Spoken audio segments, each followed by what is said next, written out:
You are just a lowly maid. Charlotte Alden's voice sliced through the warm afternoon air. Like broken glass, every table at the veranda fell silent. Forks hovered midair. Conversations died on people's lips. All eyes turned toward the center aisle of the garden restaurant where Peter Parker stood frozen beside a long banquet table. A tall crystal vase filled with ivory roses had shifted slightly just an inch. It hadn't fallen, hadn't spilled, but it was enough for her skin to become a target. Charlotte stood tall in her fitted satin wedding gown, the sun catching the shimmer of the pearl-embroidered bodice. "Look what you've done," she snapped, pointing at the arrangement. "God, is it so hard to do one thing right?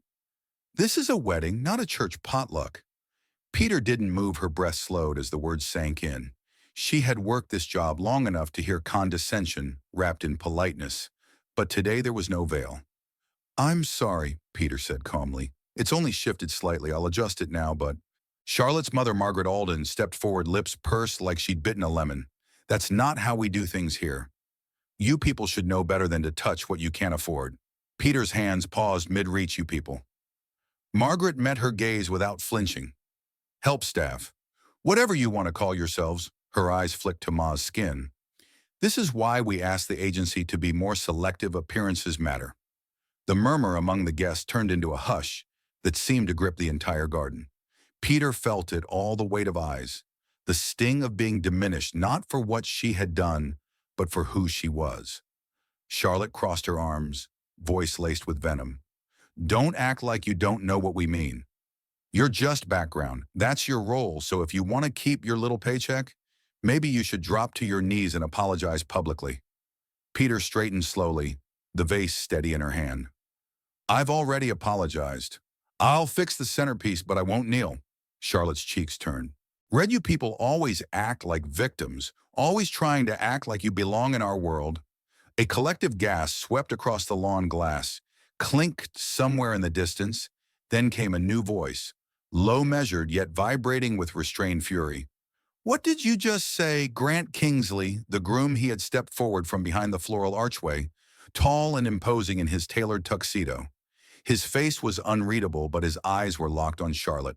Charlotte blinked. "Darling, he disrespected me." Grant didn't move. "And you disrespected my father." Charlotte froze. "My father," he continued, "is a black man, the man who raised me. The man you invited to sit in the front row today. When you talk down to Peter like that, you're not just insulting her, you're insulting him, and you're insulting me. If you felt the weight of Grant's stance, if Mia's quiet refusal spoke louder than any shout, then don't let this moment pass. Like if you believe dignity is worth more than diamonds, and comment where you're watching from. Someone near you might need this story too." Margaret bristled. "Grant, let's take this privately." He cut her off with a look. "Number. This is public. You both made it public." He turned to the gathering guests. "I won't marry into a family that looks at people like Peter and sees less than. I won't stand next to someone who believes skin color determines worth." Charlotte took a step forward, her voice cracking. "You're overreacting. Number. I'm seeing clearly for the first time." He pulled the ring from his finger, held it for a moment, then dropped it into Charlotte's trembling hand. "This wedding is off." Gasps, murmurs, and chairs scraping against concrete followed like waves, breaking all at once. Several guests stood up, some leaving, others shaking their heads in disbelief. Charlotte looked around wildly, but no one came to her defense. Margaret opened her mouth, then closed it. Peter remained still, her hands no longer trembled. She had said nothing cruel. She had told no lies, she had only refused to kneel. And that somehow was enough to turn a wedding into an awakening. Peter didn't remember how her feet moved. She only knew they did, slowly, steadily, away from the table, away from the wreckage of what was supposed to be the perfect wedding. The sunlight filtered through the oaks above, dappling the grass in golden shadow, but all she could feel was the weight of every eye tracking her back. She didn't cry. She didn't lower her gaze. Her apron was still tied tight around her waist, her name tag slightly crooked, her hands still dusted with the scent of roses and lemon polish behind her. The murmurs rose to a restless thrum. "Did that really just happen?" someone whispered. "He walked away because of her." The voice wasn't angry, just stunned, but Peter knew that tone. It was the sound of discomfort, of people realizing they'd witnessed something they could no longer unsee. She reached the back of the garden, where the staff station was tucked behind the ivy-covered wall. A few fellow workers stood huddled near. The ice bins and serving trays, mouths open, eyes wide. Peter, it was Carmen, the pastry assistant, barely 20 and still blinking in disbelief. Did the groom really cancel the wedding because of what Charlotte said to you? Peter exhaled slowly. He canceled it because of what he believes. I just happened to be the person who gave him a reason to speak up. Carmen shook her head. That was insane. I mean, it was amazing. But you know they're going to blame you. I know Peter's voice was quiet. But even in your job, I know that too. For a long moment, no one said anything. Just the sound of birds and the distant clinking of glasses from guests who were already filing out the ceremony never to begin. Then a voice behind them broke the stillness. Miss William. Peter turned. It was Mr. Langston, the general manager of the veranda. A man with salt and pepper hair, always impeccably dressed, and always keeping his voice at that perfect middle tone. Never warm, never cruel, just firm. I need to speak with you in the office. He said. The air seemed to shift around her. Carmen touched Peter's arm gently. Mia nodded once and followed. The manager's office was small, lined with white cabinets and outdated posters of employee standards. Mr. Langston didn't sit. He simply closed the door, folded his arms, and looked at her for a long time before speaking. I'm going to be honest with you, Peter. This is a disaster. I understand. Do you? He asked, not unkindly. This was the highest profile wedding we've ever hosted. The Aldens were about to sign a recurring private events contract. After today, that's gone. I didn't raise my voice. Wainwright. Peter said, I didn't cause a scene. I didn't touch her. You didn't kneel. No, she said quietly. I didn't. Mr. Langston stared at her, something unreadable crossing his face. You're a good worker. Never late. Clients have always liked you. But now I have two angry women out there telling every guest that this wedding was sabotaged by staff. I'm getting calls from media already.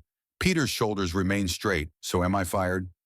There was a long pause, technically number, but I'm going to put you on paid leave for now until this blows over. She'd expected worse. May I collect my things? Mr. Langston hesitated, then stepped aside. Yes, she stepped out of the office, her heart oddly calm. There was nothing left to argue for here. Her bag was in the break room, tucked beneath the cubby labeled MW. She reached for it, slinging it over her shoulder as the door opened behind her. It was Marcus, the young barback with dreadlocks and sneakers that always squeaked against the floor. I saw the whole thing, he said, eyes burning. That wasn't just rude. That was hate. Peter said nothing. I've been waiting for someone to speak up. I didn't think it'd be you, though. His voice cracked with admiration. They told us to stay quiet. Always stay quiet. I wasn't trying to make a scene. She said you didn't. You made a stand. She looked at him, this kid who was barely old enough to drink, who cleaned up spilled champagne for rich strangers every weekend, and learned to smile through being invisible. He didn't look invisible now. He looked alive. I'm proud of you, he said softly. Peter blinked. Thank you, Marcus. She stepped out into the parking lot and was halfway to her old Corolla when she heard footsteps behind her. Peter, it was Grant. She turned startled. He was no longer in the tuxedo jacket, just the white dress shirt rolled up to his elbows, collar loose and no tie. His face still held the weight of what had just unraveled, but there was something steadier in his walk now, like a man who'd finally stopped pretending. I'm sorry to stop you, he said, approaching slowly. I just needed to say something. You don't owe me anything. Mr. Kingsley, I think I do. He said, you stood when you didn't have to, and I saw it. I'll be honest, if you hadn't, I might have gone through with it. I might have ignored the voice in my head telling me something wasn't right. Peter frowned slightly. You would have found out sooner or later. Yeah, he said, but maybe not in time. She didn't know what to say. He looked tired but not broken. Listen, he continued, shifting his weight. I'm not just a CEO. I help run a hospitality group. We're opening a new concept in Austin, small format, community-based, locally staffed, and I'm putting together a team, a leadership team. I want people who see the world for what it is, who don't flinch when it matters. Would you consider joining us? Peter stared at him. Doing what? Managing front of house operations, hiring culture. We're building this place from scratch. Peter, I want it to be a space where no one is ever asked to kneel for dignity. She swallowed hard. The weight of the day crashed into her all at once. You're offering me a job. I'm offering you a chance to build something better. Um, the wind blew a curl of her hair across her face. She brushed it aside. I'll think about it. He smiled. Fair enough. As he turned to walk away, she called after him. Grant? He looked back. Thank you for seeing what they didn't. I was raised to know better. He said, my father made sure of that. And then he was gone. Peter stood beside her car for a long time, watching the breeze move through the trees, lifting petals from the arch that would never be walked under. The wedding was off, her job was gone, but for the first time in a long time, she felt something she hadn't felt since she was a little girl in her grandmother's kitchen, humming hymns and kneading dough.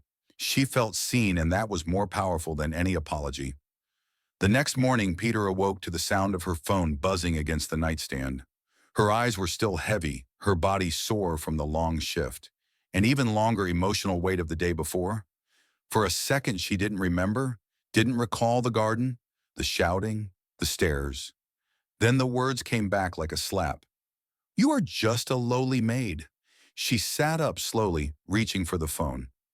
53 missed notifications. The first message was from Carmen Girl. You're everywhere. Check the news. The second was from Marcus.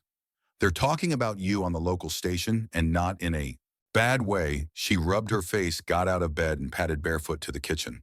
The morning light spilled through her tiny apartment's windows, bouncing off the white tile like a quiet reassurance. She flicked on the television, and the wedding between Charlotte Alden and Grant Kingsley, CEO of the Kingsley Foundation's culinary division, has been officially called off the anchor. Said eyewitnesses say the groom ended the event publicly after the bride and her mother verbally insulted one of the catering staff, Peter, in what many are calling a blatant act of racial discrimination. Her breath caught the screen, cut to a shaky cell phone video. Someone had filmed the entire moment there. She was standing beside the table, her hands steady, her voice calm. There was Charlotte pointing, yelling the moment Grant stepped in the ring, falling into Charlotte's hand. It played like a scene from a film, but it had been her life, her name. Her skin a headline rolled across the bottom number, just a lowly maid trends. As video of wedding incident goes viral, she reached for the remote, but before she could turn it off, her phone buzzed again. Unknown number. She let it ring, and again and again. There were voicemails, some from reporters asking for comment, others from complete strangers thanking her for standing up. One woman's voice cracked through tears. My daughter works in hospitality. She's been through what you went through. Thank you for not kneeling. Thank you. Peter turned off the phone and sat quietly, her coffee brewed in the background. But she didn't move. Part of her wanted to shut it all out, to pretend the world wasn't watching, but another part, deeper and steadier, knew this wasn't a moment to hide by noon. Her name was on morning radio segments, podcasts, discussion panels, and social media feeds. People shared their own stories of being looked down upon. The tag number, just a lowly maid, had transformed into something powerful, a banner under which stories of injustice and dignity poured out like flood water. But not all the voices were kind. Scrolling through a few comment sections, she saw the ugliness too. She ruined a rich girl's life for attention. She should have just done her job. Another angry black woman causing problems. It stung not because it was new, but because it was loud, and yet none of it could drown out what Grant had said. You didn't cause a scene, you made a stand. That afternoon, the knock at the door was soft, almost hesitant. She opened it to find Ruth standing there, the older woman's arms filled with brown paper bags and a small foil-covered tray. I brought lunch, Ruth said, and some warmth. Peter smiled, stepping aside. Come in. You're braver than me out there with all this mess. Ruth's face was calm as ever. You think I'm scared of some noise on the news? Honey, I've been told to go to the back since 1973. You just gave people a new reason to push forward. They sat together at the small kitchen table, sharing collard greens, fried catfish, and sweet tea. It tasted like home, like memory. Ruth dabbed her napkin, then leaned in. You should know they're panicking. Margaret Alden's PR team released a statement this morning, said it was all a misunderstanding. Said you overreacted, huh? Peter's jaw tightened. I said 2 words, I won't kneel. I know, Ruth said. They also lost 2 business sponsors and Charlotte's father. He's distancing himself. Rumor is their family. Bran may not survive this one. Peter didn't smile. She didn't want to feel joy over someone else's fall, but she did feel something deeper. The balance shifting later that evening, she received a message request on social media. The name made her freeze. Charlotte Alden. She opened it slowly. I'm sorry for what I said, for how I said it. I was overwhelmed. I didn't mean it that way. I hope one day you can forgive me. No voice, no video, just words typed from behind a screen. Peter didn't respond that night. Her phone rang again. This time it was a number she recognized. Grant. She answered after the second ring. Hi, he said, his voice low and steady. Hi, I didn't want to disturb you, he said. But I thought you should know I've met with my team today. We've decided to move forward with the new restaurant concept. We're calling it Uprise. We'll hire full-time staff, good wages, mental health support, education stipends, and every leadership position will be held by people of color. Peter blinked. That's incredible. I meant what I said, Mia. I want you on my team, not as a symbol, not because of this incident, but because you're exactly the kind of person I trust to lead with grace under pressure. You were calm, composed. You knew your worth. She hesitated. I don't have a degree in management. I've never even led a team. You've led by example, he said. And that's more than most people with degrees ever learn. She swallowed the lump in her throat. Then yes, I accept. There was a long pause on the other end. A breath, then, welcome aboard. They hung up. Peter sat in the quiet again. But this time the silence wasn't heavy. It was filled with potential, the kind that lingers in the air just before sunrise. In the days that followed, news of Uprise spread. Some praised the bold vision. Others called it reactive, divisive. But Grant didn't flinch, and neither did Ma. She met with the design team, walked through the half-finished restaurant space, an old jazz club being reborn. She sat in on hiring meetings. She spoke with community leaders. People came to her, not for sympathy, but for guidance. And every time someone called her Miss William or offered her a seat at the table, she remembered that day in the garden. That vase, that cloth, that voice yelling. Lowly Maid, she remembered not kneeling. And because she hadn't, everything changed by the end of the week. A new plaque was installed at the front of the restaurant. In progress it read, Uprise, founded on dignity, led by grace, built for all, and beneath it a smaller line in etched bronze inspired, by Peter William, who stood when silence was easier. The soft click of Peter's heels echoed through the unfinished space of Uprise. As she walked past exposed brick walls and floor plans taped to every window outside, Austin shimmered beneath the late afternoon sun. But inside the restaurant, in the making, pulsed with quiet anticipation, sheet-covered booths, stacks of menus waiting for approval, and a whiteboard filled with names. Real names of real people hung on the back wall with the title First-Round Hires. Peter read every name twice. Carmen Marcus, Ruth. Her chest filled with something almost too big for breath. A week ago, she'd walked away from a job that made her invisible. Now she stood at the helm of something that promised to make others feel seen. Peter, you've got a minute. Grant's voice called from behind her. She turned to see him step down from the contractor's office. Sleeves rolled again. Phone in one hand, a manila folder in the other. I wanted to go over the floor. Plan changes with you. We're thinking of adding a community table. Right in the center, large family style. What do you think? She studied the space. That would be powerful. Shared meals, shared stories. Feels right. He smiled. Exactly. I want this place to feel like somewhere your grandmother could have walked into without a second glance. Peter smiled gently. She would have insisted on checking the spice rack. First Grant laughed, then grew quiet. Listen, the press is still circling. They've requested interviews with you. CNN, a couple podcasts. I've told them you'd decide on your own terms. Peter's face shifted. I'm not sure yet. I don't want to be turned into a headline. I want to build something real. That's the story. I get it, he said, and for what it's worth, you're already telling it by being here.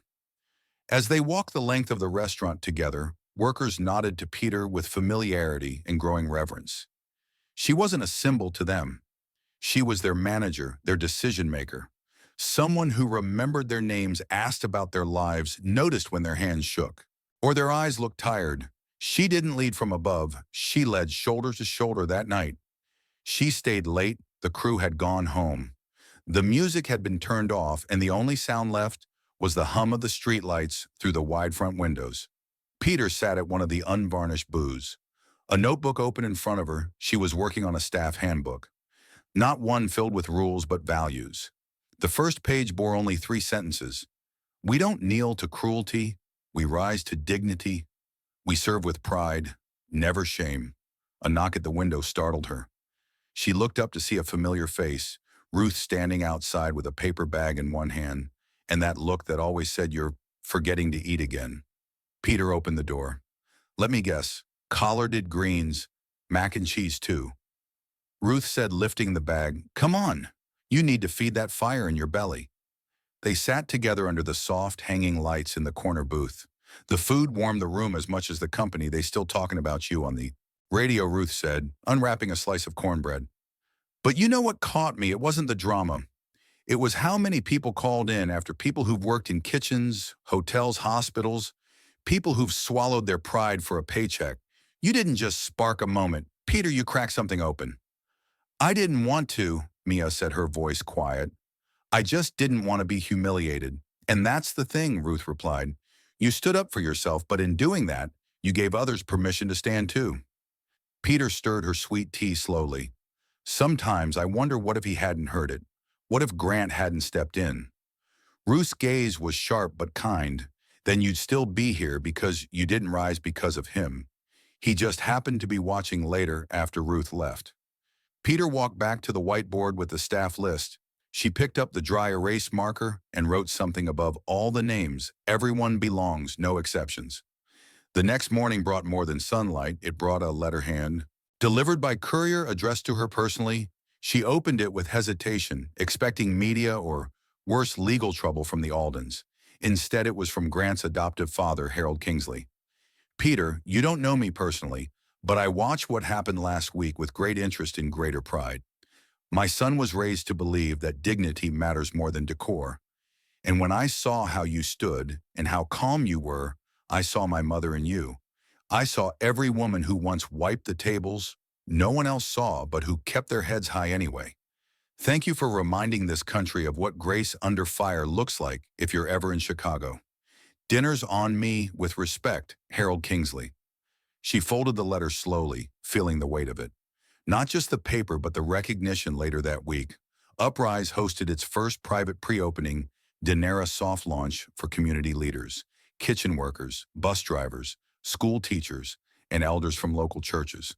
No press releases, just a shared meal cooked and served with heart. Peter stood near the front, greeting each guest personally when Marcus arrived with his mother on his arm. Peter embraced him when Carmen showed up in heels too high for comfort. She grinned and whispered, "You clean up well." When Ruth entered, every member of the kitchen staff applauded at the end of the evening. Grant raised a glass of sweet tea. "I'd like to make a toast," he said, voice rich and steady to dignity. Not given, chosen, defended, lived. And to the woman who reminded us all that standing tall is not about posture, but about purpose. Peter's cheeks flushed. She looked around the room, not at decorations or chandeliers, but at the people, at the fullness of the table, at the laughter that no one had to fake, at the sense of belonging that didn't require a name tag to earn. For the first time in her life, she didn't feel like she was just serving the table. She was part of it. And the seat she'd taken, she'd built it herself. The second week of Upris's soft launch began with a line out. The door word had spread through the neighborhood like wildfire, but not through flashy ads or billboards. It was whispered from barbershops to bus stops, shared in text chains and church bulletins. Uprise had become more than a restaurant. It was a signal that someone like them had built something, and it was open to everyone. No dress code for dignity, no bouncer for kindness. Peter stood near the entrance, clipboard in hand, moving between guests and staff like the conductor of a quiet symphony. She was dressed in navy slacks and a rust blouse that matched the warm tones of the wood-paneled walls. Her hair was braided and pulled neatly into a bun, practical but still elegant. Every now and then, someone stopped to hug her, shake her hand, or whisper, "Thank you." She always responded with the same calm sincerity. This wasn't about her. This was about what they were building together at precisely 12:42 p. When Peter noticed a man slip in through the crowd, mid-40s, white with the kind of demeanor that screamed polished yet probing. He wore a navy suit with no tie and carried a leather notebook. He didn't ask for a table, just moved slowly, scanning the room like someone more interested in the story than the menu. Peter's eyes followed him as he chose a two-top table near the back, pulled out a chair, and opened the notebook. No phone, no laptop, just pen and paper. Old school observant, purposeful, Grant approached a few moments later, looking up from his phone. "Did you see him too?" Peter nodded. "He's not local, New York plates on the car." "He came out of," Grant muttered. "And he's not here for lunch. I'm betting he's press." Mia didn't flinch. "Let him watch." You sure if we're doing this for the right reasons, we don't hide from it?" she said. Grant exhaled, rubbing the back of his neck. "That's why you're in charge." She smiled faintly and walked to the kitchen. "Make sure Ruth doesn't over-salt the greens. You know, she gets salty when she's nervous." Ruth barked a laugh from the stovetop. "Girl, please, I've been cooking since before you knew what seasoning was." "I'm not nervous, he should be." Laughter rippled through the kitchen at the back table. The man continued to scribble notes occasionally. He would glance up and watch Peter speak to a child about his allergy or kneel beside an elder to ask how the cornbread tasted. He wrote down staff names when they introduced themselves. He never pulled out a recorder, never took a photo, just listened. Hours later, just as Peter was preparing to take her short break, the man approached her quietly near the bar. "Miss William," she turned. "That's me." He extended a hand. "Stephen Lang. I write for The Atlantic. I figured you were a writer." "You listen better than most," he smiled. "That's kind of you. I'd like to write about this place, about you. But I won't run anything without your permission." She hesitated. "What angle are you chasing?" "None." He said, "I'm not here for the scandal. I'm here because I think people forgot what power really looks like. And I think you've reminded them." She studied him a moment longer, then gestured toward a nearby booth. "We can talk for 15 minutes after that.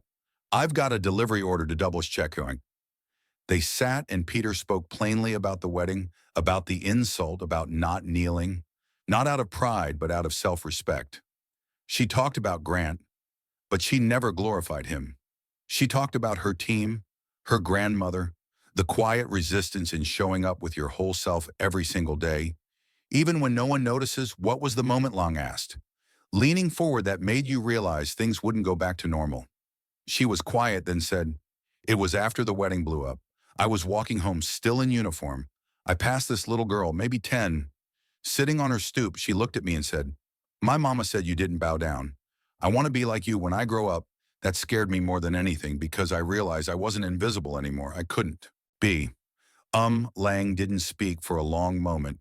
Then with a quiet nod, he said, "That's your story. The country needs to hear that." She agreed in one condition: no exploitation, no rehashing of trauma for clicks. If he wrote about her, he had to write about all of them. Carmen, Ruth, Marcus, the staff, the guests, the community. Lang promised a week later. The article dropped: the maid who didn't kneel and the restaurant that rose with her. It was thoughtful, no sensationalism, no tabloid-style drama. Just an honest human story about pride, community, and a rising tide in the middle of Texas. The article went viral in ways no one expected. Donations came in local business. Leaders reached out asking to partner. Chefs from New Orleans, Atlanta, and even Chicago requested to train under Mia's team. Oprah's team called twice. But Peter never let the noise in. She showed up every morning, helped mop the floors, and kept the staff grounded. "You're going to be famous," Marcus joked one morning while slicing onions. "I don't want to be famous," Peter replied, tossing him a clean towel.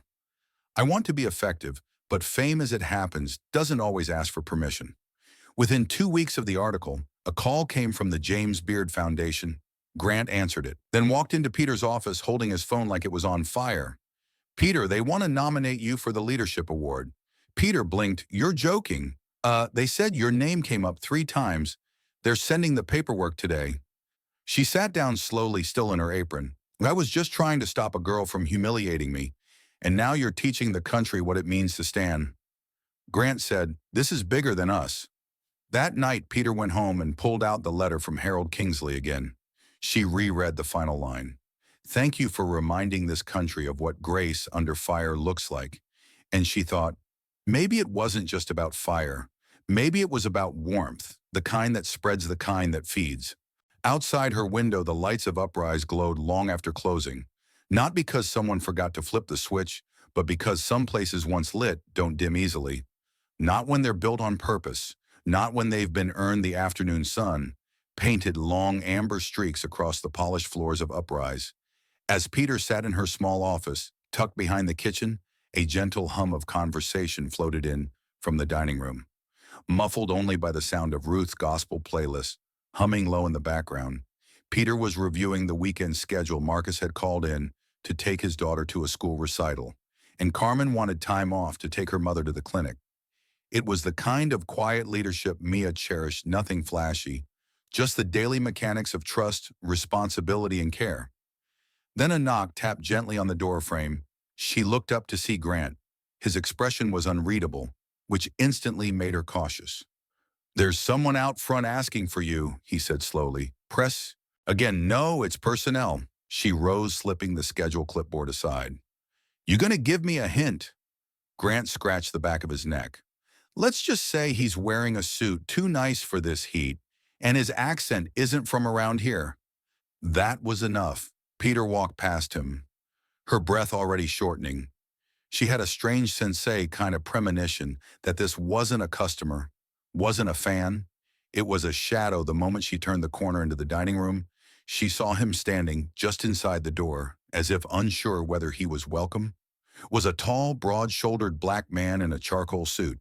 His salt and pepper beard was meticulously trimmed, and he carried himself like someone who was used to owning rooms without announcing it. Peter froze. Her heart stopped for half a beat. "Mr. Kingsley," she breathed. He turned, and for a moment the hard lines of his expression softened. "Miss William." The room quieted just slightly as staff and diners took notice. Peter motioned for him to follow her, leading him to the private lounge area they sometimes used for overflow or sensitive conversations. Once inside, she closed the door. "I didn't think I'd ever see you here." Harold Kingsley, billionaire businessman and Peter's former employer's adoptive father, didn't sit. Instead, he looked around the room slowly, like he was trying to understand what exactly had emerged from the ashes of that ruined wedding. "I read the article," he said finally, "and then I read the follow-up. I figured I owed you a visit." Peter folded her arms across her chest. "You owe me nothing." "No," he said, looking her in the eye. "I owe you everything, and so does my son." Her breath caught. "He still hasn't spoken to me." "Aturam," Kingsley added, lowering himself into one of the chairs with a sigh. "But I don't blame him. I was blind to her mother, to how my silence gave them permission to act like they did." Peter sat slowly across from him, her posture still guarded. "Kingsley looked up that day. I saw the video of you standing of her yelling. I didn't say a word. I was sitting beside friends who laughed like it was nothing, and I did nothing." Peter said nothing. Her silence was heavier than any accusation. "But what you've done," since his voice cracked slightly, "you didn't just stand, you built. You didn't tear them down. Peter, you lifted everyone else up." She looked at him carefully. "Why are you really here?" He hesitated. "Because I want to help quietly. No headlines, no handshakes for cameras. I want to invest. I want to give you whatever you need to take this further." She stared, unmoving. "You think this is something money can fix?" "No," he admitted. "I think this is something money should follow." There's a difference. She considered him, the sincerity in his voice, the weariness in his eyes, but also the privilege that still clung to him like an old cologne. "You want to help," she said finally. "Then help the people. I help not just the restaurant fund, the scholarship program we're starting support, the food truck project in East Austin. Give kids something they can own, not just rent." He blinked, then nodded slowly. "You already have a plan. I've had a plan since the moment that girl screamed at me." She replied, "I just stopped waiting for someone else to approve it." He stood. "I'll get my people in touch," quietly, as he turned to leave. He paused. "One more thing, Peter." She raised an eyebrow. I hope someday my son finds it in his heart to speak to me again. But until then, I'm glad he walked away from that altar, because you showed him the kind of strength his father forgot to teach him. She didn't reply, just let the words settle into the silence, like ash on water. After he left, Peter sat alone for several minutes. She wasn't sure what shook her. More the fact that Harold Kingsley had come at all, or the possibility that his regret was real. Later that evening, Peter walked through the restaurant after closing the chairs where stacked the floors clean, and the scent of sweet potato and rosemary still lingered in the air. She ended up back at her office only to find a small envelope slipped under the door. She picked it up, no name, no logo, just her name handwritten in looping cursive. Peter William inside was a check, 7 figures, and a sticky note with 3 words for the next one. No signature. She stared at it for a long while. Then she opened her desk drawer and slipped the check inside. Not into her account, but into the folder labeled Community Equity Fund Launch Phase. She closed the drawer with finality and whispered to herself, "Let's make them proud." Back at the kitchen, Ruth was humming again, wiping the counters for the 3rd time that day. Marcus had just finished locking the back door. Carmen was sitting on a stool scrolling through tomorrow's prep list.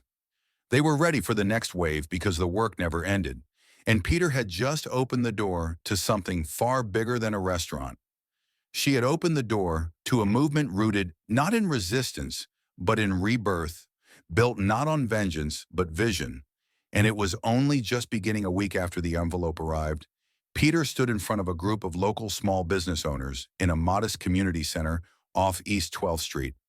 The folding chairs creaked, the AC unit buzzed with tired effort, but the room pulsed with something electric hope. She cleared her throat, hands gripping the sides of the podium tighter than she meant to. "I'm not here to talk about charity," she began. "I'm here to talk about power." Shubish, a few raised eyebrows met her bold tone. She continued, "Power is when you own your space.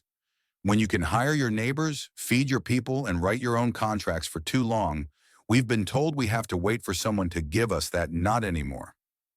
There was a murmur of approval. One older man in the second row, Mr. Cololton, who'd run a soul food diner since 1974, nodded slowly. That nod meant something. "We're launching the Community Equity Fund this fall," Peter announced. "It's not just money, it's mentorship, it's credit building, it's legal support, it's every tool we never had but always deserved." A young Latina woman at the back raised her hand. "Are you only supporting food businesses?" "No," Peter said, smiling. "We're starting with what we know, but the goal is broader: barbershops, bookstores, art studios. If it feeds the soul or the mind, it matters." The room erupted in light applause. Peter felt her throat tighten.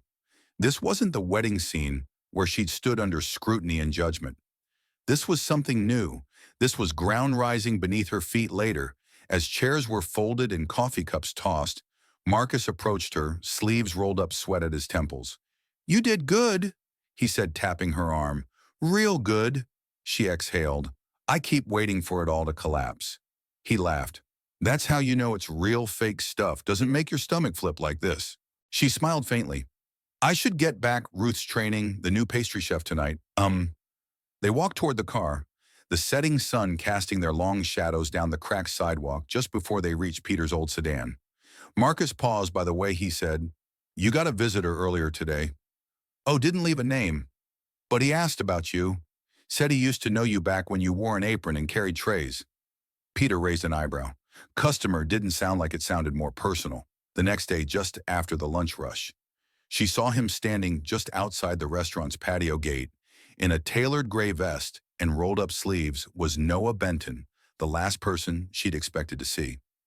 Peter stepped outside, slowly wiping her hands on a towel. "Noah?"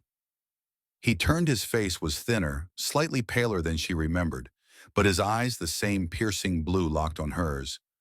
"I didn't know if you'd let me talk to you." She folded her arms, unsure whether she wanted to hug him or send him away. "What are you doing here? I needed to see you," he said to say. "I'm sorry." Her jaw tightened. "Sorry for what, Noah? For letting me stand alone, for not speaking up when I was humiliated in front of your family?" He flinched. "Yes, all of it." The silence between them stretched. "I was a coward," he said, voice low. You stood taller that day than I've stood in years. Peter took a breath. And now I left the Kingsleys, he said, gave up the name I've been working with an educational nonprofit in Oakland, teaching coding to kids in public schools. As she blinked that she hadn't expected, I kept thinking of what you said about building, not breaking. I didn't know how to make it right, but I had to start somewhere. She looked at him, really looked. He wasn't the groom she remembered from the altar lost between his fiancée and his father. He looked worn but not weak, and now she repeated, I want to help. He said, not for credit, just because I believe in what you're doing. I believe in you. Peter hesitated. Her heart wanted to race ahead, but her mind remained cautious. Help how I have connections, he said. Good ones, foundations, funders. I can make introductions, quietly, let the work speak. She considered it. Finally, she nodded. You'll work with Marcus. She said, you'll show up early, stay late, and never speak for us. He smiled a little sad, a little relieved deal. The weeks that followed moved like fast-forward tape. The food truck program launched with 3 old vehicles, purchased at auction and transformed by local artists. The scholarship fund accepted its first batch of applicants' kids whose parents had never even dreamed of college. A small bookstore reopened with help from the equity fund, run by a retired teacher who cried when Mia handed her the first grant check. Mia barely had time to sleep one night. She sat alone on the rooftop of her apartment building, watching the downtown skyline flicker. Ruth joined her 2 mugs of mint tea in hand. You okay, baby? Mia took the cup. I think so, feels like something's coming. Ruth said, some big change. Shanari, Mia nodded. I feel it too. They sipped in silence, then Peter said, almost whispering, do you ever wonder what would have happened if I had just knelt that day? Said I was sorry and moved on. Ruth turned eyes fierce number because the girl who would have knelt ain't the woman building all this. Now Peter smiled. It was small but real. The next day, a journalist from the New York Times called. They'd heard about Uprise the Fund, the food trucks. They wanted to feature Peter. A cover story, she hesitated, then said, only if you also talk to Ruth and Carmen and Marcus and the kids who got the scholarships. This isn't about me. The reporter paused, then agreed. 2 weeks later, the headline ran, the maid who stood and then lifted others people across the country read it. Some cried, some gave, others just nodded silently, recognizing something that had long needed to be said. And somewhere in a quiet house in Savannah, a white mother who once shouted in rage and shame at a black girl on her wedding day read the article in silence. She closed the paper and wept. The day after the article dropped, Peter walked into the kitchen of the restaurant to the sound of clapping. Her entire staff gathered near the prep tables applauding as she walked in. Flushed from the morning rush, Ruth stepped forward, arms crossed but eyes gleaming with pride. So, Miss Cover Star, you gonna forget us now that you're famous? Peter laughed, a little embarrassed. The minute I forget y'all, I better be struck by lightning. But beneath the laughter, she felt the weight of it. The article had triggered something bigger than pride. Phone calls poured in, Donner's reporters, curious onlookers, but also hate mail comments that were vile, cruel whispers that she was playing the race card, turning a private moment into a public spectacle. Peter didn't flinch. She'd already faced the worst humiliation in front of white linen tables, and $1. Shiro or wish or cake words couldn't shake her anymore. But something did rattle her that afternoon. Marcus called her into the office, voice unusually tense. You need to see this.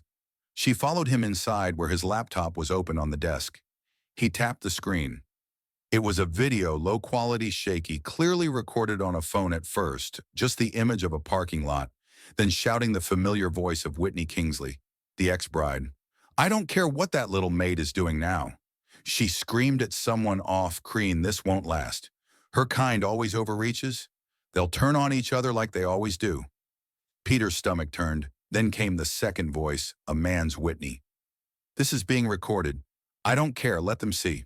I'm not apologizing for telling the truth. The clip ended. Peter stared at the screen for a long moment. Where did this come from, she asked Marcus, exhaled anonymous submission. Someone inside their family. I think the story is already spreading on Twitter. For a brief second, Peter felt the sting of old wounds reopen. Not because Whitney's words surprised her, they didn't. but because it proved how deep the poison still ran, even after all that had happened. "I don't want to engage," Mia said quietly. "I don't want to fight her in the press. Let her rot in her own venom." Marcus nodded. "You sure this could bury her completely?" She looked out the window where the late sun streaked across the pavement. Then she shook her head. "I'm not here to bury anyone. I'm here to build." But karma didn't wait for her permission. By that weekend, Whitney's family was in full crisis mode. Their business deals, several of them already fragile, began to collapse. Sponsors pulled out. A major wedding fashion brand distanced itself publicly, citing a failure in values alignment. And the biggest blow came when her mother's interior design company lost its top investor, after the clip aired on national news. Meanwhile, the restaurant doubled in reservations, not because Peter was chasing fame, but because people, especially those who had felt silenced, wanted to be part of something real, something rooted in dignity. One night after hours, Peter sat on the back steps with Marcus. The air smelled of rosemary and citrus from the herb garden. The city buzzed gently in the background. "She's falling apart," Marcus said. "Whitney. Her whole image is imploding." Peter didn't answer right away. She always cared more about image than truth. She finally said this was inevitable. He studied her face. "Do you feel vindicated?" She turned to look at him. "Number, I feel exhausted." They sat in silence. Then he added, "You still think we shouldn't respond?" Peter considered it. "I think we already did with every meal we serve, every person we hire, every kid we help fund." Marcus smiled faintly. "You're relentless. I'm consistent." She corrected. The following week, Peter received an unexpected invitation, an all-expenses paid trip to Washington, D.C. to speak at a congressional round on racial equity in the service industry. She almost declined. She didn't like the spotlight, but it was Ruth who insisted. "You don't go for you," Ruth said, standing with her arms akimbo. "You go for the ones who will never get invited, the maids who still cry in back hallways, the dishwashers no one sees." So she went. Capitol Hill was colder than she expected, polished, intimidating. But when Peter stood at the microphone and looked at the semicircle of senators and leaders before her, she didn't shake. Her voice was low, steady. "I'm not here as a victim," she began. "I'm here as a witness." She told them about the day she was humiliated, about the pressure to kneel, the eyes watching, the silence that followed. "But that day didn't define me." She said, "What defined me was what I did next." A senator asked if she believed change was possible. "I believe in people." Peter said, "Systems, they change slowly, but hard charts can crack open in a second." I've seen it. After her speech, several aides approached her with cards, offers, questions. One older senator, gay-haired with tired eyes, shook her hand for a long time. "My mother was a maid," he said. "She never spoke up. Thank you for doing what she couldn't." The team welcomed her with a surprise dinner, candlelit tables, homemade dishes, laughter echoing off the walls. Noah stood near the bar, smiling as she entered. They hadn't spoken much since his return, but he was there, present, helping quiet after dessert. Ruth raised a glass to Peter for refusing to kneel and for showing the rest of us how to rise. The room clapped. Peter, red-faced, raised her own glass. "To all of us," she said, for standing. Later that night, Peter stayed behind after the staff left, walking through the quiet dining area, running her fingers lightly along the edges of the tables. She stopped at one particular booth, one she always avoided, the same layout as the table from that wedding. Same curve, same corner. She sat down, closed her eyes, and for the first time let herself cry. Not out of sadness, but out of something deeper, release, because the table had turned. And this time she was the one writing the menu. The morning air carried a strange stillness, a kind Peter hadn't felt since the first day she stood under the ruined wedding canopy, trembling but defiant now. Months later, the restaurant thrived, overflowing not just with guests, but with purpose. Yet even amidst this success, a quiet part of her still carried that moment. The moment she didn't kneel, she stood behind the front counter scanning the reservation list. Today was fully booked. Saturday brunch with a guest list that included a local mayor, a retired school principal, and even a pastor who once marched with Dr. King. But one name on the list made her pause. Elisa Kingsley. Peter stared at it, lips parting in shock. Her fingers clenched the paper a little tighter than they should have. Eliza Whitney's mother, Peter Marcus, came up beside her. Everything all right? She hesitated, then handed him the list. He noticed the name immediately. You want me to cancel number? She shook her head slowly. Let her come. The news traveled quickly among the staff. Ruth raised an eyebrow when she heard that woman said awful things about you. Baby, you sure you want to serve her eggs? Benedict and smile like it's Sunday morning. Peter managed a tight smile. She's coming here to my space that's already enough at precisely 10:30 a. Imam, the glass doors opened and Eliza Kingsley entered. Her posture was rigid, like she was bracing herself. Her eyes scanned the room with suspicion, as if she expected to be gawked at, dressed in a soft blue blouse and pearl earrings. She looked like she was trying to blend in, but her discomfort was evident. Peter approached calmly. Welcome to the turning table. Do you have a reservation? Elisa's eyes flinched. Yes, under Kingsley. Right this way. Peter led her to a window table near the flower bed, quiet with just enough privacy. Eliza sat stiffly, hands folded on her lap as Peter placed the menu in front of her. Eliza's voice cracked the silence. I didn't come here to cause trouble. I assumed that, Mia replied gently. But if you had, I have a team ready to escort you out. Eliza chuckled nervously. I wouldn't blame you. Peter gave her a small nod. Someone will be right with you. She turned to leave, but Eliza reached out. Wait, Peter Pawust. Eliza lowered her voice. I read everything, the interviews, the articles. I saw the video too. Peter said nothing. I didn't know it was going to be like that. Eliza continued. At the wedding, I didn't know Whitney would say those things. Peter slowly turned back to face her. You didn't stop her either. Eliza looked down a number. I didn't. I stood there. I let it happen. I let my daughter shame a woman who did nothing wrong except stand with dignity. Peter didn't soften. Not yet. Eliza reached into her purse and pulled out a small envelope. This was meant to be a check, a donation. But I realized money doesn't fix everything. So instead I wrote a letter. If you're willing to read it. Peter took the envelope but didn't open it. She tucked it into her apron and offered a short nod. Enjoy your brunch later that afternoon after the rush. Mia stepped into the break room and opened the envelope inside. Handwritten on cream stationery. Were 2 pages, it began. Dear Peter, I raised a daughter who thought she was better than you because I let her believe she was. I raised her to smile at the Maid and thank the staff. But I never taught her that being served doesn't make you superior. It only makes you responsible. Peter read every word, and when she finished, she folded the letter neatly, pressed it to her chest, and let out a long, shaking breath. That evening, Marcus found her outside sitting under the olive tree in the garden, with the letter beside her, want company. He asked, she nodded, and he sat beside her on the bench. You okay? She tilted her head back, watching the leaves sway. I think I finally believe want to talk about it. She said sorry in a real way, not just the kind you toss around to ease guilt, the kind you feel in your gut. Marcus leaned back. Forgiveness is tricky. It doesn't erase things, but it can make room. Peter glanced at him. Room for what? For peace. Maybe healing. They sat in silence for a while. Then Marcus said, Do you remember the day we first met? She laughed.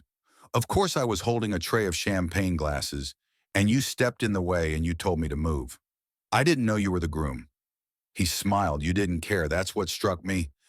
She turned to him finally, asking something she'd been meaning to for weeks. Why didn't you go through with the wedding? You could have ignored it. Smoothed it over. He looked at her seriously because I didn't just hear her insult you. I heard her insult my father, and if she couldn't love where I came from, she couldn't love me. Peter looked down. Your father, was he proud of you for walking away? Marcus nodded slowly. He told me that day, son, the hardest part of being black in power is knowing when to lose something that isn't worth winning. I never forgot that. The wind picked up slightly, rustling the trees. The last light of evening painted their skin gold. You know, Peter said softly, for all the damage that day caused, I wouldn't change it. Marcus looked at her, searching her expression. It broke something open. She continued, in me. In you, in this whole place, and sometimes broken, is where the light gets in. He smiled deeply, moved inside the restaurant, buzzed with evening energy. Peter stood brushing her hands off her apron. Should get back in there. Marcus followed her. You know what's wild? What you're not just building a restaurant, Peter, you're building a whole new table. She paused at the threshold, heart full, and this time she said, everyone's invited. 3 months had passed since Eliza Kingsley walked into the turning table and left behind a letter that stitched shut wounds Peter never thought would heal. But healing, Peter had learned, didn't mean forgetting.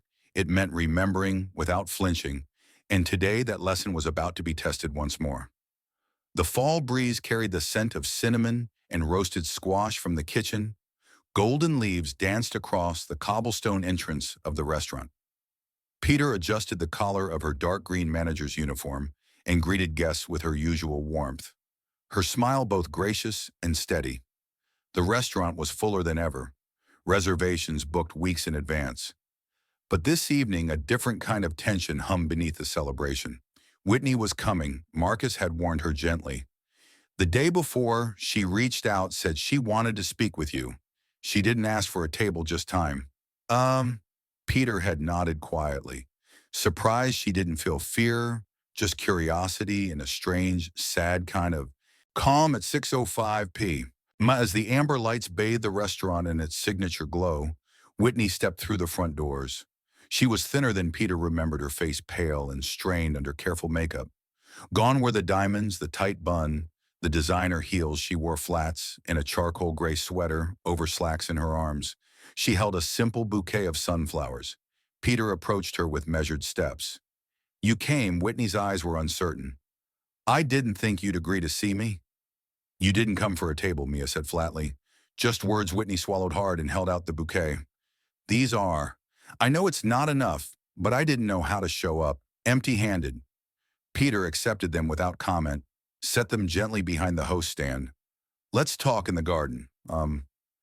They walked through the side doors to the private garden seating area, normally reserved for quiet brunches and VIP meetings. Tonight it was empty except for a small bistro table beneath the willow tree, the same spot where Peter had once sat. With Marcus, the letter from Eliza pressed to her heart, they sat across from each other in silence. The willow branches swayed, a nearby wind chime sang soft metallic notes.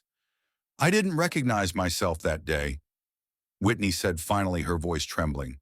At the wedding, but I also did, and that's what scared me.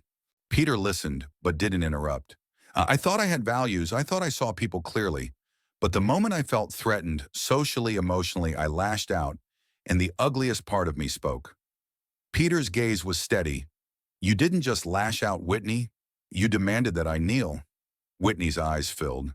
I know I've replayed it 1,000 times. And when you didn't, when you stood there calm and proud, something in me cracked. I hated it. Then, but now I think I was envious. Peter leaned back slightly. You were about to marry a man raised by a black father, a man who offered you his name, his life, and you saw his pride as something to tame. Whitney lowered her head. I know I lost more than a wedding that day. I lost him. I lost myself. And I came here tonight not to beg for forgiveness. I know I don't deserve that. But to thank you, that caught Peter off guard. Thank me for waking me up, for making me look in the mirror. My mother never did. The people in my world never did, but you didn't flinch when the world was watching you. Gave me a moment. I couldn't run from Peter. Didn't speak right away. She looked up at the stars beginning to appear beyond the leaves. Do you know what it's like, Mia said quietly, to carry generations of silence in your spine, to be told over and over in ways subtle and loud that you don't belong unless you bow? Whitney nodded slowly. I'm beginning to know, Mia corrected. You're beginning to listen, and that matters. Karen, Whitney looked up, her eyes shimmering. What happens now? Maya rose from her seat. Now you keep listening. You use your voice to uplift, not silence. You make room for stories that aren't yours, and you don't expect applause for doing the bare minimum. Whitney stood too, her voice barely above a whisper. I will. They stood there a moment longer. Then Peter extended her hand. Whitney hesitated, then took it. The touch was brief, but it was real. No forgiveness spoken, just a fragile beginning. Later that night, as Peter closed out the registers and sent her team home with hugs and laughter, She stepped outside to lock the doors. Marcus was waiting near her car. I saw her leave. He said she needed to. Peter replied, he smiled. You always did know how to make people look at themselves. She chuckled. Not sure I ever meant to. They drove together to a community center downtown where Marcus had started hosting monthly dinner soap and tables for anyone without family, without warmth, without dignity. The turning table catered it now for free. Tonight was a special night, the launch of the No Kneeing Needed mentorship program designed to empower young women of color working in hospitality. Peter stood at the front, microphone in hand. The room was full. Young servers, busboys, line cooks, single mothers, retired chefs, people who understood quiet endurance when I was told to kneel, she began. I stood still, not out of defiance, but because my ancestors already knelt for centuries. I didn't need to. The room held its breath. We teach young women how to plate food, how to pour wine, how to fold napkins like orchids. But tonight we teach them something else, how to stand with pride, with strength, with grace. Applause rippled, some wept. Some simply nodded, holding the moment like a prayer as the evening wound down. Peter watched one of the girls no more than 17 serve an older woman with trembling hands and a kind smile. She caught Mia's eye, then straightened her back and grinned. Marcus came up beside her. You built something that doesn't just feed people, Mia. It heals them. Peter looked around the room, filled with laughter, with second chances, with voices that once stayed quiet, now rising in harmony. No, she whispered, we built it. Outside, the wind was gentle, the stars were clearer than ever, and the table once flipped by cruelty now stood firm, not for power, not for profit, but for justice, for dignity, and for every soul who had ever been asked to kneel when they were meant to rise. It was just past 7 on a Tuesday evening when Peter received the email. The subject line was plain request for interview National Voices podcast. At first, she thought it was spam, but the sender was real. National Voices was one of the largest radio platforms in the country, known for spotlighting stories of social impact, justice, and personal courage. Peter stared at the message for nearly 10 minutes before calling Marcus. You're being asked to speak on the same show that interviewed the First Lady last year, he said, his voice a mix of awe and amusement. I scrubbed dishes in the back of a wedding hall. She replied, you changed the direction of an empire, he countered, and you never needed a title to do it. They agreed she'd accept the interview, but Peter set one condition: she wouldn't sit behind a studio microphone if they wanted her story. They'd come to the restaurant, to the turning table 2 weeks later. The host of National Voices, a middle-aged woman named Robin Clay, with a calm, resonant voice and a history of covering racial justice stories, arrived with a small recording team. The setup was discreet, no fancy lights, just 2 chairs in the private garden, a portable soundboard, and a picture of sweet tea resting between them. The interview began under the golden sky of late afternoon. Tell us about the day that changed everything, Robin said. Peter folded her hands in her lap, her voice steady but thoughtful. It wasn't just one day, it was every day before that. Every moment I was told to move faster, speak softer, kneel lower. But that day, that wedding, it lit a fuse that had been waiting for years. Did you know what would happen when you refused to kneel? I didn't think about it. I just knew I couldn't do it. Not again. Not in front of all those people. Not in front of myself. Robin leaned forward slightly in the groom's reaction. Peter smiled a little wistfully. Marcus didn't hesitate. That's what stunned me most. He didn't wait for the crowd. He didn't calculate his PR. He heard what was said, and he walked away from a life he'd built with her. That kind of clarity is rare. Robin paused, letting the silence breathe, then gently. And now you run a restaurant that's become a symbol for something much larger. Peter looked around the garden and the windows. The dining room buzzed softly. Guests laughed. Servers moved gracefully. No one barked orders. No one whispered behind backs. We didn't plan for this place to become a statement, but I think the world was waiting for a place like it. A place where dignity was baked into every recipe. Robin smiled, genuine and moved. You've started a mentorship program, a scholarship fund, and you're expanding to Detroit next spring. Where does that drive come from? Peter's voice softened. My mother. She worked 3 jobs and never asked for thanks. She taught me that the only thing you need to earn your place in this world is breath. Everything else is someone else's rules. Robin turned off the recorder. After an hour, she stood and hugged Peter. Well, I've interviewed senators and generals, but this might be one of the most powerful stories I've ever told that night. When the segment aired, it went viral within hours. Peter's voice, calm and full of quiet authority, swept through radio waves into kitchens, cars, and late-night truck stops. Elderly women called in with tears in their voices. Retired chefs wrote letters. A janitor from Kansas City said he'd finally stood up to his supervisor. But it wasn't the attention that shook Meh. It was what came the next day. A man in a charcoal coat and gray beanie showed up at the door, just as she was locking up for the afternoon. He looked around 60 with tired eyes and calloused hands. "You, Peter?" he asked. "I am. You don't know me, but I knew your mom." Peter's breath caught. "You knew Annalise, William? I was her neighbor in Harlem. She used to give my kids peanut butter sandwiches when we ran out of food. I never forgot her kindness. I saw you on the radio last night and thought, that's Anace's daughter. You got her backbone." She invited him inside, made him a cup of herbal tea, and they talked until the sky turned violet when he left. Peter stood at the window and watched him disappear down the street. She felt something inside her shift, not pride, not success, but connection. The threads of her mother's quiet legacy were woven into more people than she'd ever imagined. 2 weeks later, Marcus made an announcement. "We're launching a new initiative," he said during the team's weekly dinner. "It's called the Second Seat Project. We'll be partnering with restaurants across the country to guarantee a seat at the table for workers, not just customers, a path to ownership, mentorship, and creative leadership, because it's time the people who make the food get to help write the menu." Peter raised her glass to every maid server, dishwasher, and busboy who was told they didn't belong. "Your place is here." The staff erupted in cheers. That night, she wrote in her journal, a habit her mother passed on to her in careful handwriting. She penned, "Mom, I didn't kneel, and now they're standing with me." She closed the book gently. Later that month, she received an invitation, unexpected, ornate, with golden trim.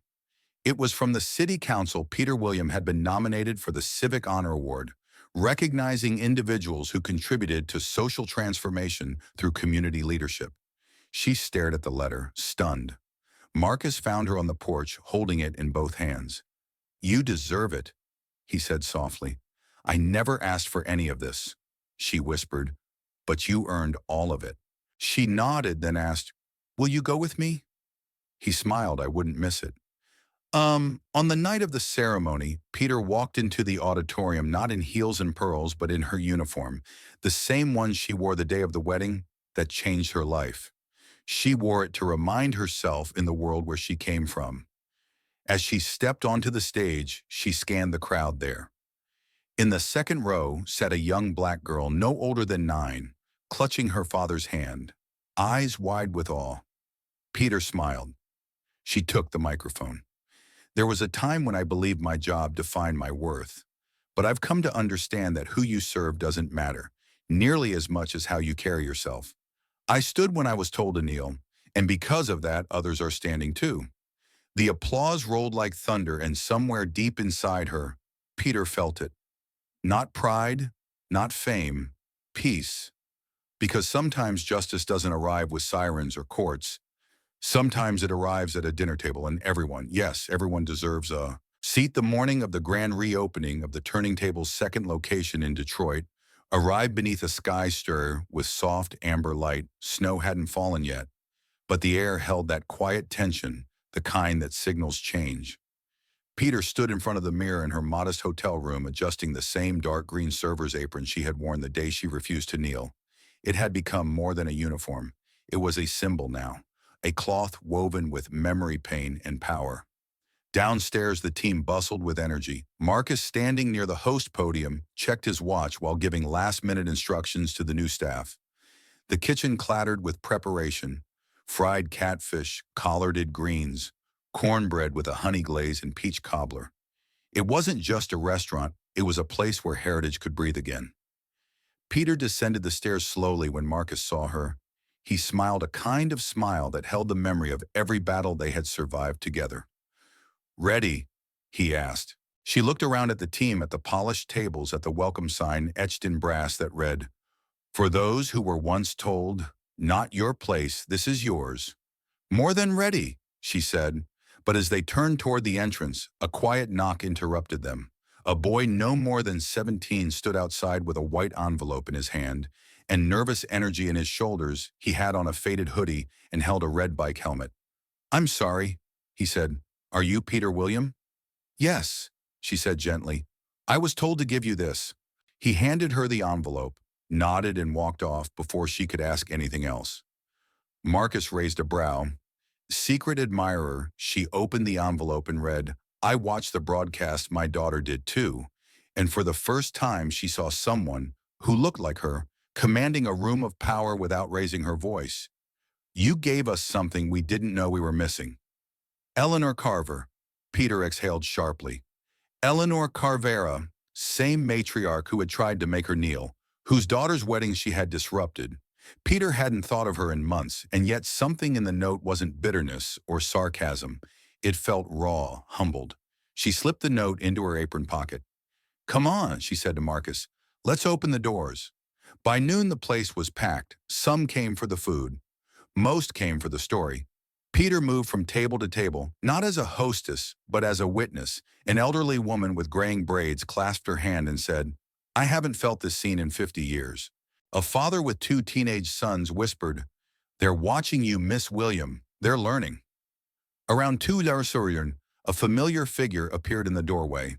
It was Robin Clay, the radio host from National Voices. "I couldn't miss this," she said. "You've become something bigger than a voice on the airwaves. You're the echo in a lot of people's hearts." Peter offered her a seat, but Robin shook her head. "I'm not staying. I just wanted to give you this." She handed her a small wooden box. Smooth and dark inside was a plaque that read, "In honor of Peter William, whose silence spoke louder than noise, whose stillness moved mountains." For a moment Peter couldn't speak. She only nodded, eyes shimmering, as evening came. Marcus called everyone to gather in the courtyard. Fairy lights blinked overhead, casting a soft golden hue. Staff members stood beside guests breaking bread. Together it felt sacred, like church, like home, like something ancient reborn. Marcus lifted his glass. "I want to say something before the night ends," he began a few months ago. "I walked away from a wedding that would have cost me everything, money, image, alliances. But what I walked into was worth 10 times more. A truth I had buried, a legacy I needed to claim." He turned to Peter. "And then there's you," he said, his voice catching slightly. "You didn't just challenge injustice, you rewrote the whole script. You reminded all of us that sometimes the most powerful act isn't shouting, it's standing tall when everyone wants you on your knees." A long silence followed. Then one by one, people began to rise and place a single flower on a long, empty table set up against the wall. No nameplate, no candles, just a plain wooden surface. Peter looked to Marcus, confused. He leaned in and whispered, "It's for all the ones who never got to sit at the table." She blinked, her throat tightened. One man laid down a magnolia. A woman followed with a bundle of daisies. A child placed a handmade paper flower, and Peter. She placed the envelope from Eleanor Carver and sealed open. Exposed. It was the final offering. Later, as they cleaned up, Peter found herself alone in the kitchen. The sounds of celebration had quieted. Dishes were stacked, the last pot had simmered. She wiped her hands, turned off the last light, and looked around. Her mother would have loved this place. "Mama," she whispered as if she were nearby.